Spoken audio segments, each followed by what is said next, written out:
Esta zona de aquí es el Estrecho de Hormuz, una región tan importante como conflictiva. Irán ha amenazado con cerrar el estrecho luego de acusar a Israel de violar un acuerdo que mantenía con Estados Unidos. ¿Qué pasaría si Irán bloquea el Estrecho de Hormuz? Podría provocar un colapso de la economía mundial e incluso desencadenar una tercera guerra mundial.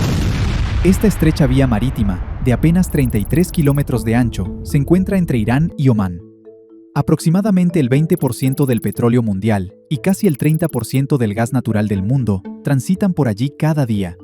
Irán cuenta con submarinos, misiles y lanchas rápidas desplegadas en la zona. Un solo ataque con misiles podría detener el paso de los petroleros, haciendo que el precio del petróleo se dispare hasta los $200 por barril.